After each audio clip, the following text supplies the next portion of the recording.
palavra de manhã e me chamou muita atenção. Não pelo que ela falou, porque não é uma coisa muito além do que do literal do que está no texto, mas pela pessoa que ela é falando. Eu fiquei maravilhada quando ela falou ali, leu sobre Jó, e ela dizia assim: Jó amava a Deus. Quantas vezes nós dizemos que amamos a Deus, mas nós não estamos dispostos. Ela falou outra palavra, mas eu estou traduzindo o que ela falou, o sentido do que ela falou. Nós não estamos dispostos, a amar a Deus. Nós dizemos que amamos a Deus, mas nós não estamos dispostos a negar nós mesmos e estar aqui de manhã para nos consagrarmos ao Senhor. Não estamos vendo quantas vezes esse mesmo, essa aí é uma palavra, se for pregada assim, qualquer um de nós vamos falar, porque muitas vezes nós deixamos Deus por trocamos Deus pela nossa cama, trocamos a Deus pelo nosso filho, trocamos a Deus pelo nosso esposo, mas não temos coragem de colocar verdadeiramente Deus em primeiro lugar. O que me chamou a atenção foi a fala dela? Não, é uma fala comum. Eu falo isso, você fala isso. O que me chamou a atenção foi que a pessoa que estava ministrando a palavra, ela vive a palavra. Ela tinha toda a autoridade para falar aquela palavra. Dizer para mim e para você: não troque Deus por nada. Porque a Tuane não tem trocado Deus por nada. Ela não tem trocado a cama dela, o conforto da cama dela de manhã, para poder, em vez de estar aqui na escola bíblica, ela está na escola bíblica, tentando aprender. Ela está na consagração. Ela tem estado no culto. E o que mais me chama a atenção no pregador, não é o que ele fala, porque qualquer um pode falar e falar muito bonito se estudar. É o que ele vive da palavra de Deus. Então, o que eu te convido nesta noite é para que essa palavra que vai ser ministrada aqui neste momento, você e eu não possamos só aprender, mas viver a palavra de Deus, Tem até um hino aí que diz que mais que conhecer, eu preciso viver a verdade revelada, Então, muito mais que conhecer, nós temos que viver. Mas nessa palavra nós vamos entender que temos que conhecer a Deus. Quando eu li essa palavra aqui só é bem comum também, é um texto muito lindo, muito ministrado nesse texto, que fala sobre o lago de Genezaré, aqui, e de uma grande tempestade. Quando nós olhamos para o mar da Galileia, ou o mar de Genezaré, que é a mesma coisa, nós sabemos que é um grande lago, Ele não é verdadeiramente um mar, mas ele é um grande lago. Mas como os judeus tinham, os judeus tinham esse costume, qualquer porção de grande água, eles chamavam de mar. Não precisava ser um mar. Um grande rio para eles era um mar. Até uma grande bacia, uma grande porção de água para os sacerdotes se lavarem, eles chamavam mar. Davam o nome de mar. Então, mais o mar da Galileia, na verdade, é um lago grande, de 166 quilômetros de extensão, E é interessante que este lago é cercado por anéis de montanhas. Quem cerca ele são as montanhas. E aí ele tem uma profundidade de 212 metros de profundidade, quer dizer, para ficar o mar, aonde você vai se encontrar. Ele é o único no mundo assim. Não existe outro mar igual a este mar da Galileia. E é por isso que, segundo essa ciência, diz que lá é um lugar que tem muitas tempestades, por causa da profundidade que ele se encontra, este mar. E os pescadores dizem que os de hoje, eles têm grande cautela, e os da antiguidade também, ao navegar nesse mar, devido à sua localidade, à sua posição geográfica, e acontecem muitas tempestades nesse mar, principalmente no final da tarde. Agora eu pergunto para a igreja, mas eu mesmo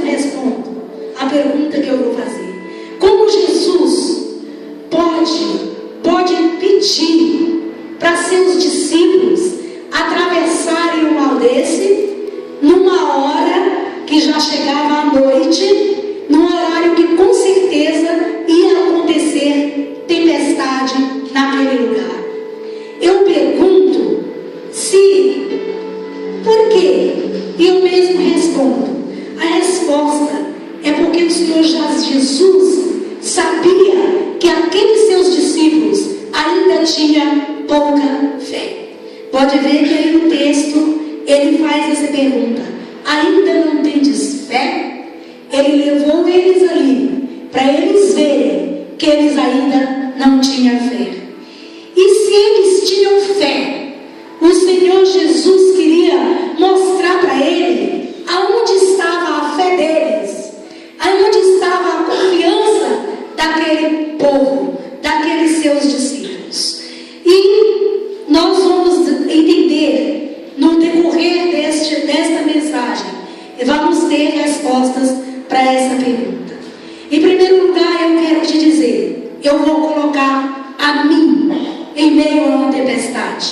Eu, no meio de uma tempestade. A maioria daqueles discípulos eram pescadores, homens experientes, acostumados com o mar. Eles sabiam e conheciam aquele mar muito. Eu e você não somos diferentes. Às vezes, quando nós nos encontramos no meio de uma tempestade, nós ficamos meio confiantes, porque nós somos pessoas experientes. Nós estamos acostumados com tempestades. Nós já nos acostumamos a passar por elas. Não é assim, irmã Silvana? A irmã Silvana, se eu fosse dar aqui um microfone na mão dela, para ela contar as tempestades que essa mulher já enfrentou na vida, ela dizia: olha, eu sou marinheiro formado, sou doutorada na marinha. Ela diria isso aí com certeza. Eles confiavam em quem? Então eles estavam completamente confiados neles, na sua experiência, nas suas forças e nas suas habilidades, porque eles eram experientes. O Senhor Jesus não tinha experiência em mar.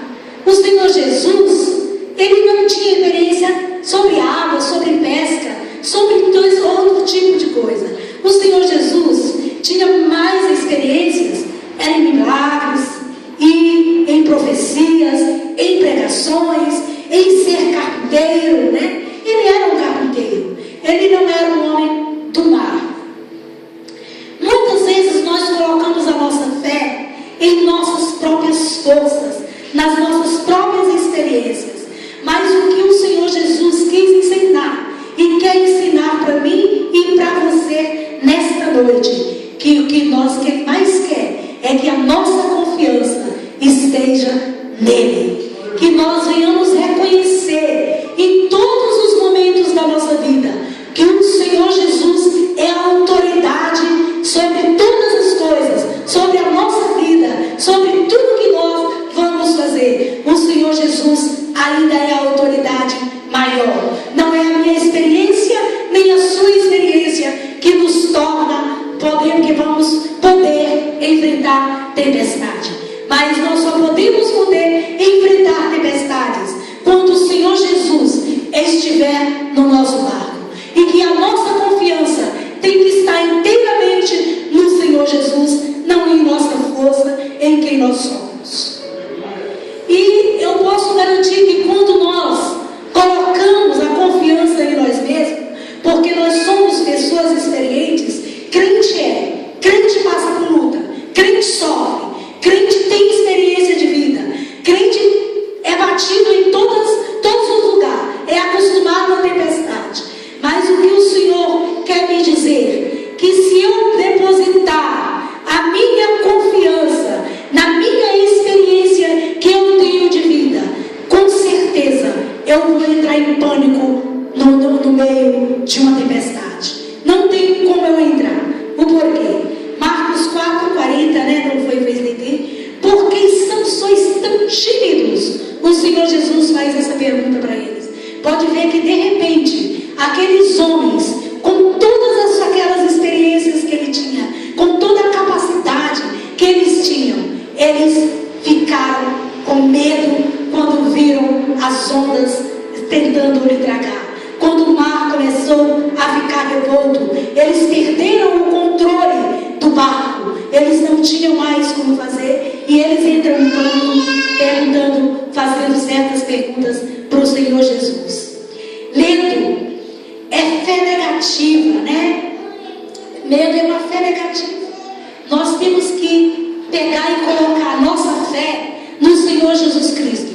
Porque quando nossa fé está no Senhor Jesus Cristo, você põe o Senhor Jesus Cristo do seu lado, você sabe que o Senhor Jesus tem todo o poder, tem toda a autoridade, tem toda a confiança. Não tem como um filho não confiar no seu pai.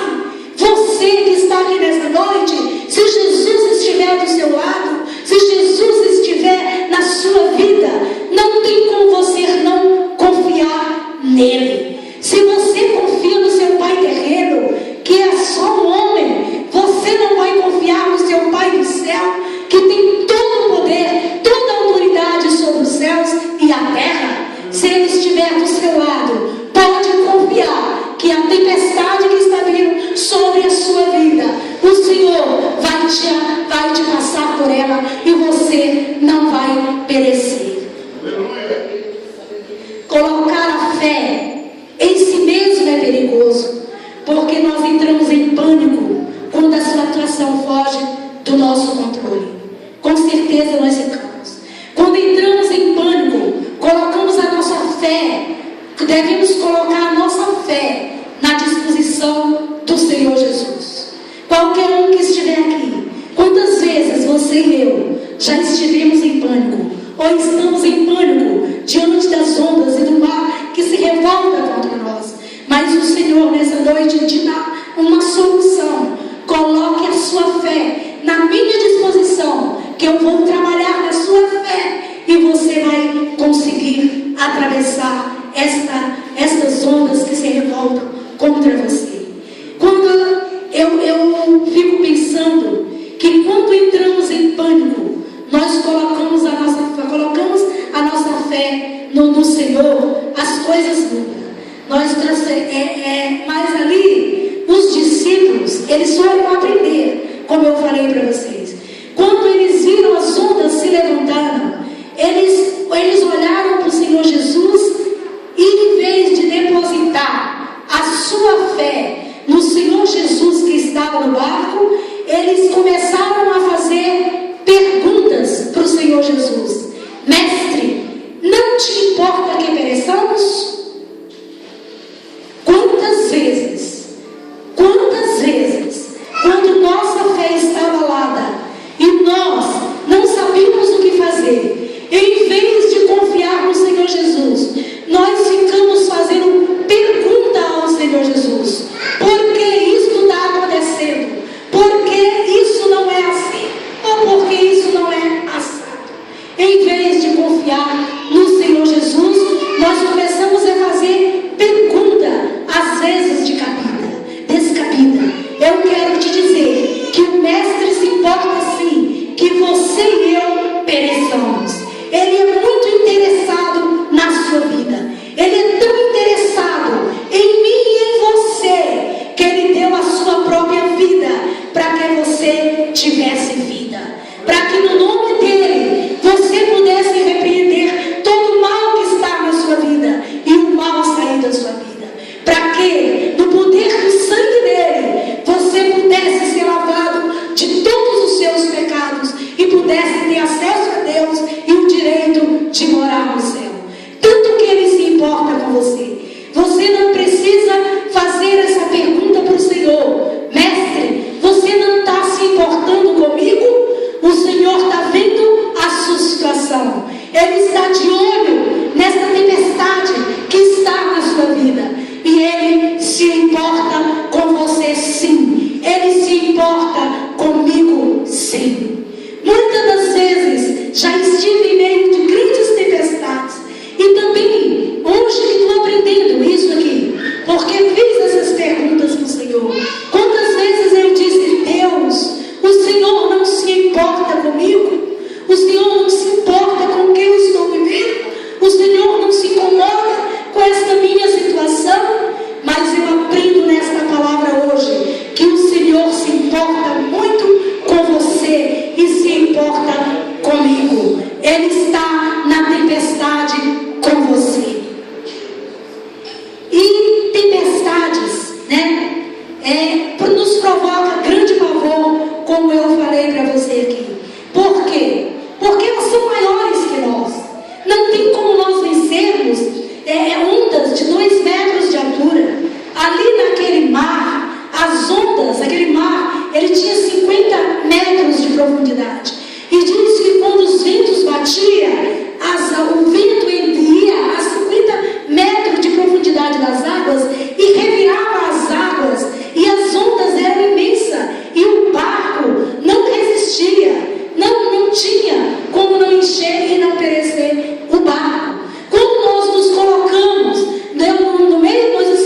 Mas nesta noite, o Senhor quer que nós não ficamos com medo dessa tempestade que estamos enfrentando, mas que nós sejamos confiantes que Ele está no nosso barco, que Ele vai se levantar, vai repreender essas ondas, esse vento e esse mar, e tudo vai se acalmar na minha vida e na sua vida. Nós temos que ver os soldados, quando eles viram os gigantes, quando viram o gigante Golias, eles olhavam e diziam assim: esse gigante é muito grande para nós enfrentarmos. Mas Davi, quando ele olhou no gigante, ele que estava e dizia assim, que ia naquele gigante, no nome do Senhor dos Exércitos, ele olhava e dizia assim: olha, esse gigante para mim é moleza, porque ele é tão grandão que vai ser muito fácil eu acertar a testa dele. Talvez o seu problema seja tão gigante que você está me engolindo, mas esta noite Deus convida a mim e a você a olhar para esse gigante e dizer: gigante, eu venho te acertar no nome do Senhor dos Exércitos, porque Ele está comigo. Você pode acertar esse gigante, porque quando ele é muito grande, a queda é maior, o alvo é mais fácil. Você pode acertar esse gigante que está na sua vida nesta noite.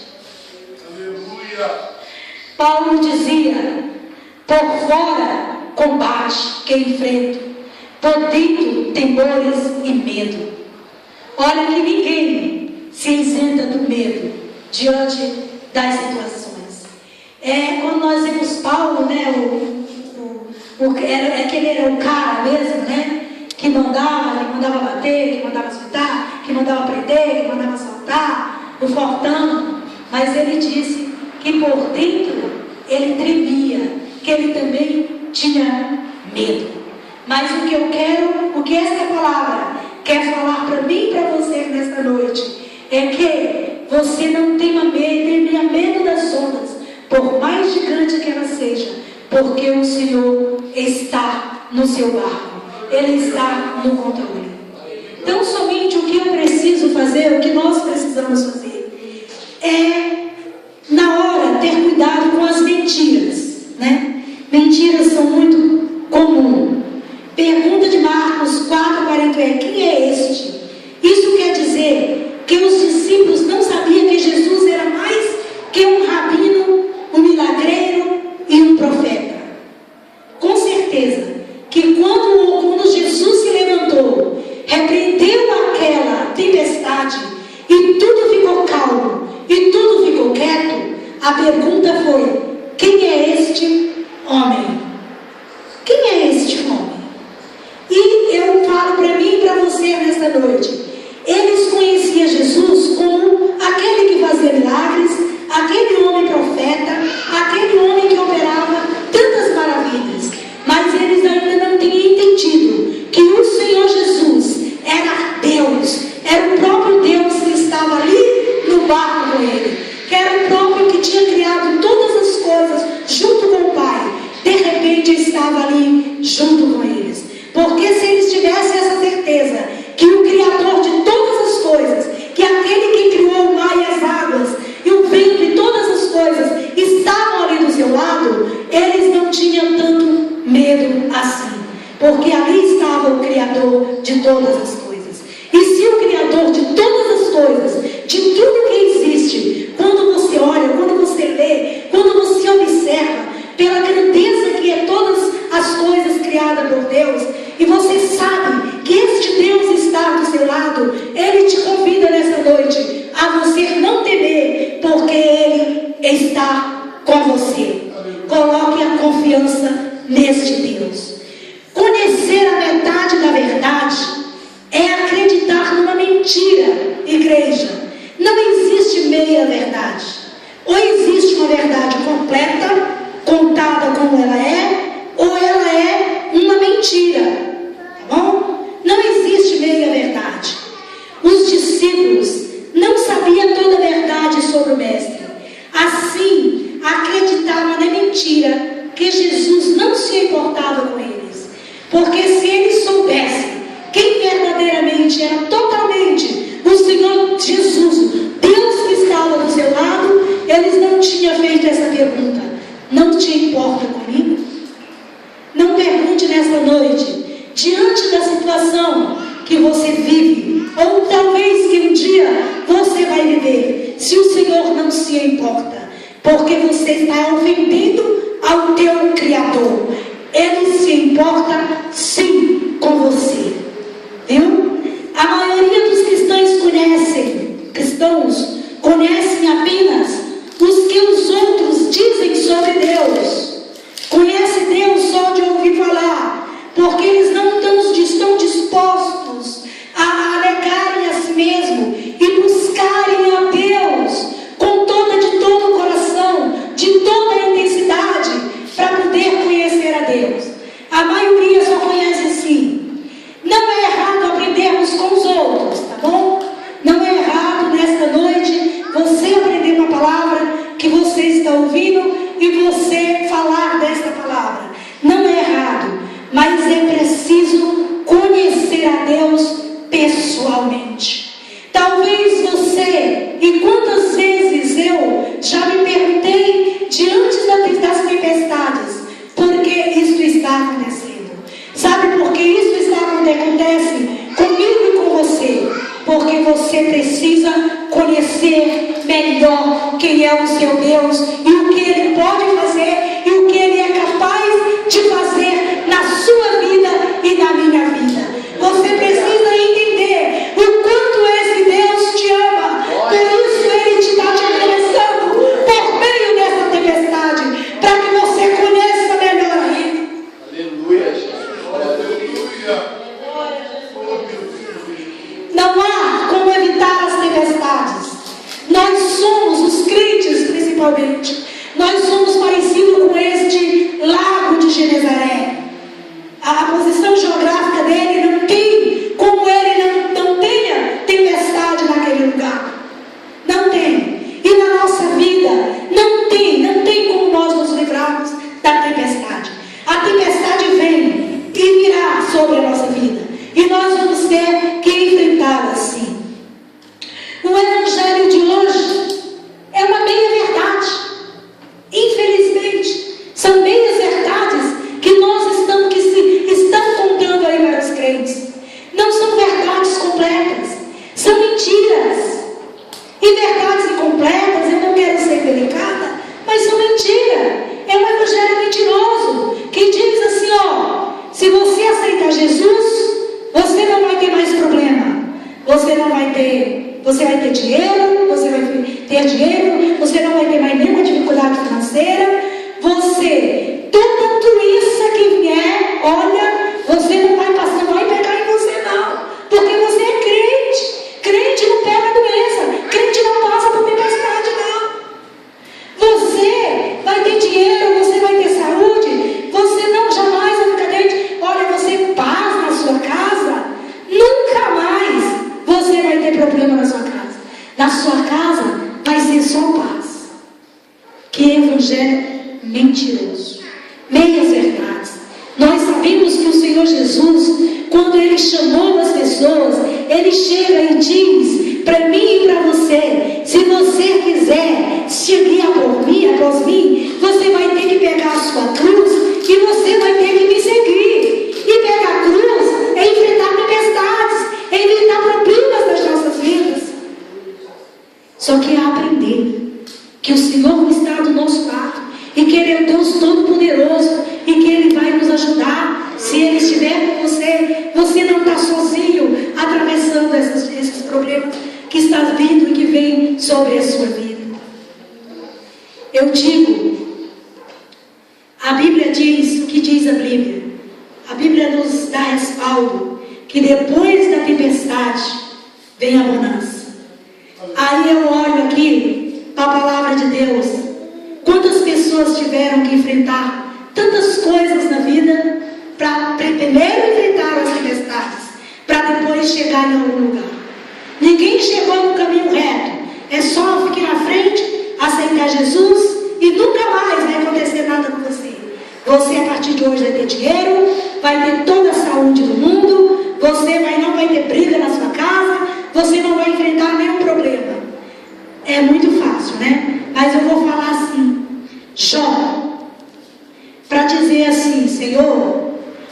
verdadeiramente hoje eu te conheço. Eu conheço você porque você anda comigo. O que Jó teve que enfrentar? Jó teve que ficar pobre. Jó teve que perder os seus filhos. Jó teve que ser desacreditado por todos os seus empregados, seu criado.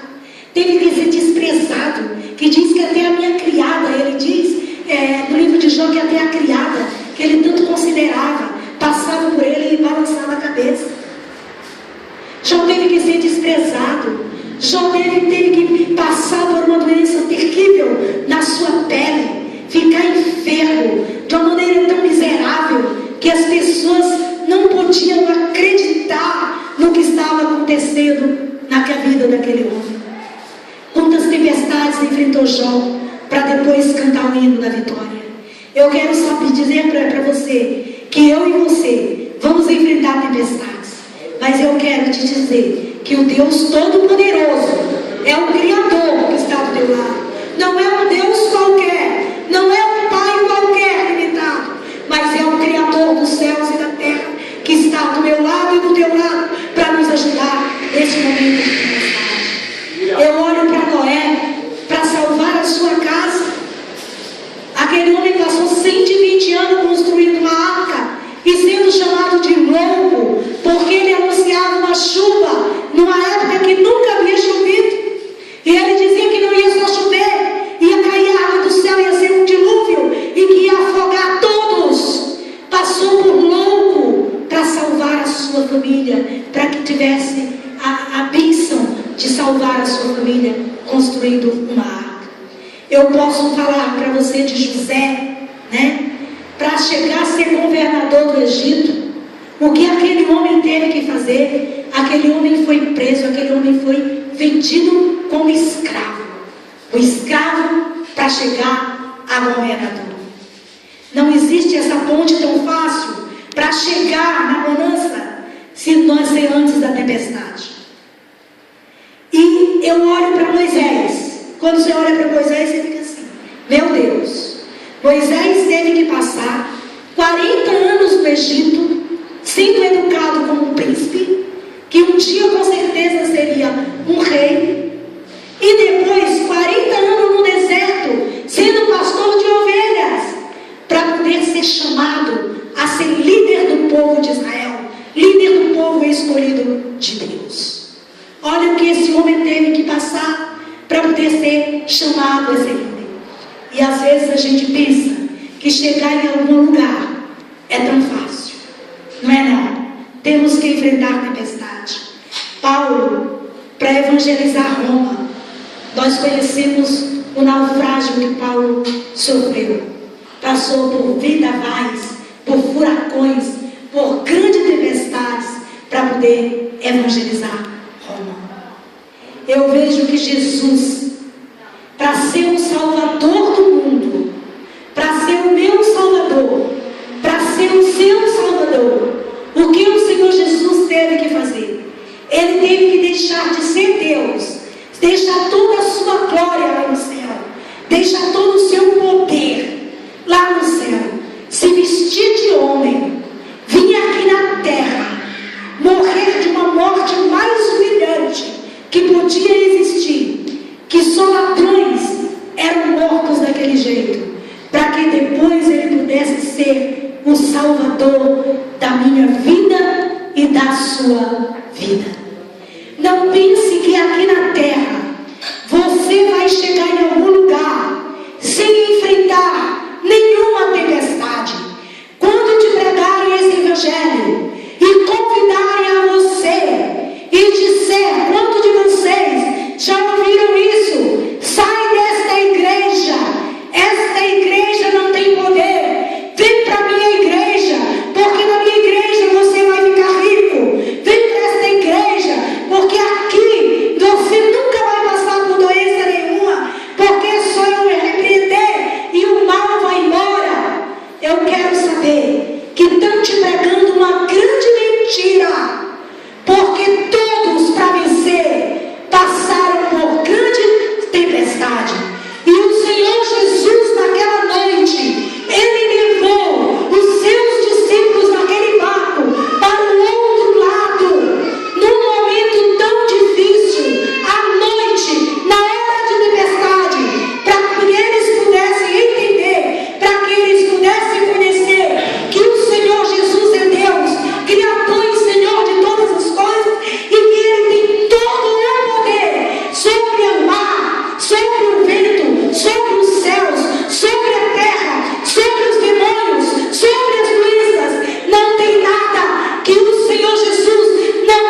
concluo essa palavra dizendo para vocês assim: eu gostaria tanto de cantar, mas eu não tenho nenhum dom de cantar.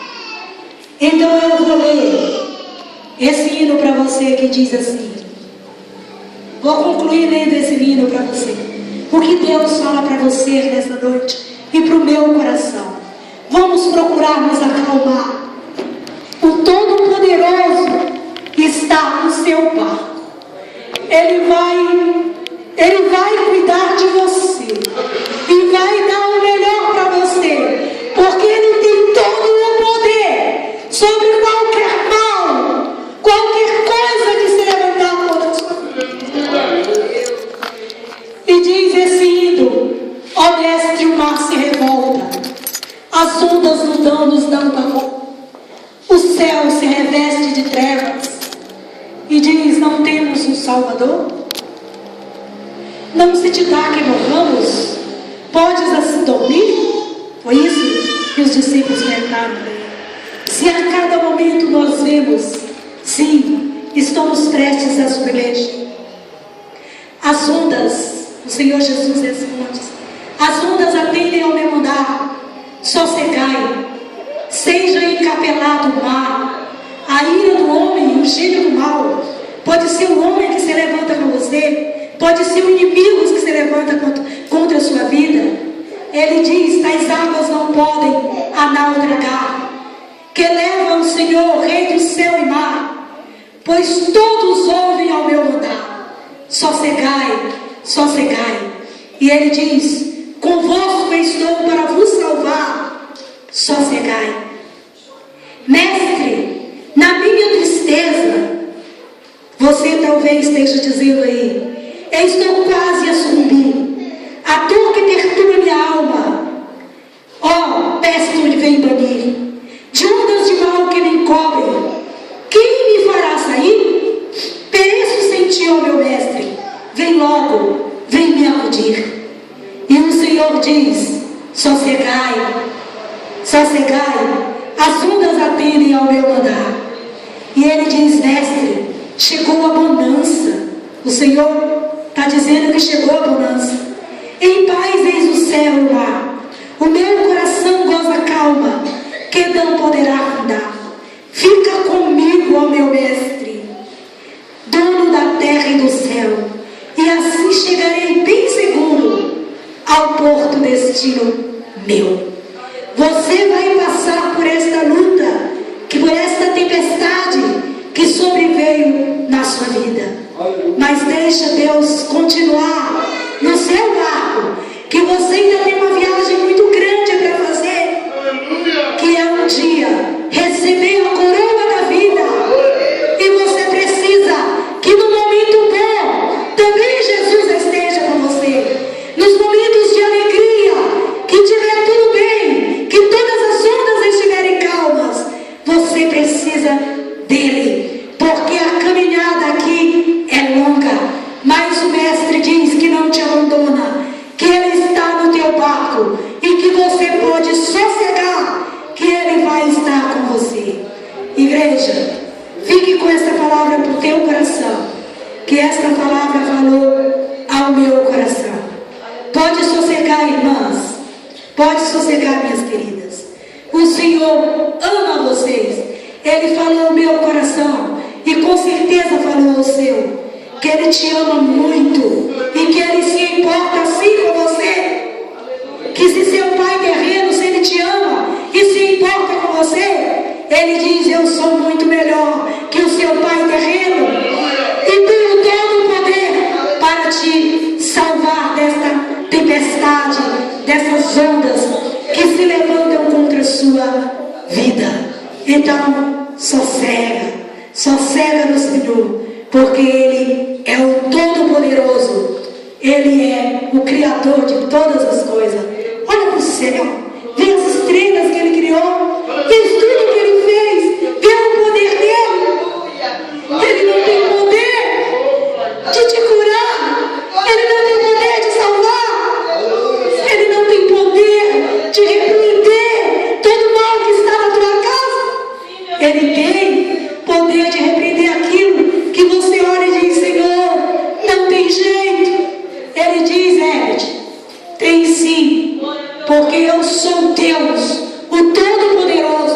tenho toda a autoridade sobre todas as coisas que estão na sua vida. Amém? Eu agradeço a Deus por isso.